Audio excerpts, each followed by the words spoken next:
Hamas leader Ismail Haniyeh has accused Israeli Prime Minister Benjamin Netanyahu of deliberately obstructing efforts to achieve a ceasefire in Gaza, a move he claims is exacerbating the humanitarian crisis and hindering peaceful negotiations.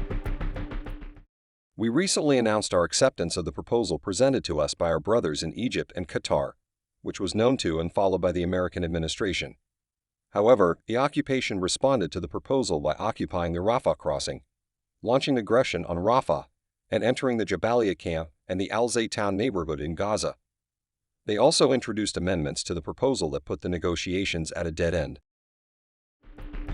Haniyeh specifically charged Netanyahu with sabotaging the efforts of mediators who have been involved in ongoing talks aimed at establishing a truce and facilitating a hostage exchange. According to Haniyeh, these mediators had proposed a viable plan that could have alleviated the conflict, but Netanyahu's actions have thwarted progress, prolonging the suffering in the region and undermining any potential for a peaceful resolution. The enemy's stagnation and repeated attempts to undermine the position of the resistance factions, coupled with its refusal to respond to the flexibility demonstrated by the movement in recent months, and its insistence on occupying the Rafah crossing and expanding aggression in Rafah and other areas, put the entire negotiations at an unknown fate. Hamas chief Ismail Haniyeh blamed Israel for a deadlock in Gaza ceasefire negotiations and reiterated key demands, including that any agreement provide a framework for a permanent end to Israel's offensive in the enclave. The movement will continue its efforts to stop this brutal aggression by all possible means. Any effort or agreement must ensure a permanent ceasefire, a complete withdrawal from the entire Gaza Strip, a genuine prisoner exchange deal, the return of the displaced, reconstruction, and lifting the blockade. Israel says it wants to make a prisoners for hostages deal, but has not agreed to stop its military offensive in Gaza, which aims to destroy Hamas. The elimination of Hamas is a necessary step to ensure that the day after, there will be no element in Gaza that threatens us.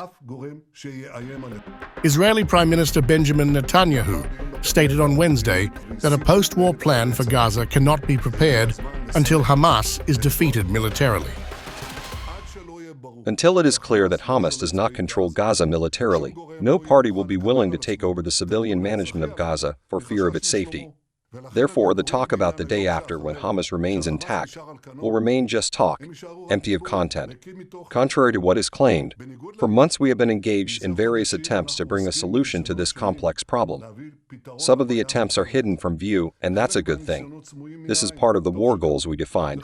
We are determined to achieve it as well. Netanyahu has faced growing criticism, both domestically and from Israel's top ally, the US, regarding his post-war vision for Gaza. Defense Minister Yoav Gallant urged Prime Minister Benjamin Netanyahu to seek alternative leadership for Gaza instead of Israeli rule, emphasizing the need for a new Palestinian civilian leadership. Military rule in Gaza will become the main security and military effort of the State of Israel over the coming years, at the expense of other arenas. The price paid would be bloodshed and lots of victims, without purpose as well as a heavy economic price. I must reiterate, I will not agree to the establishment of Israeli military rule in Gaza. Israel cannot establish civilian rule in Gaza. Haniyeh, whose group has been governing Gaza since 2007, firmly rejected any post-war settlement that excludes Hamas from playing a significant role. He asserted that Hamas is a permanent fixture in Gaza's political landscape. Much has been said about the so-called day after the war, and the enemy's objectionable positions on managing the situation in Gaza, and removing Hamas from the scene. We say that Hamas is here to stay. Haniyeh emphasized that any future arrangement must include Hamas as a key player in the decision-making process, ensuring that the group retains authority in the region. Israel maintains that Hamas should not have any governing role in Gaza following the war.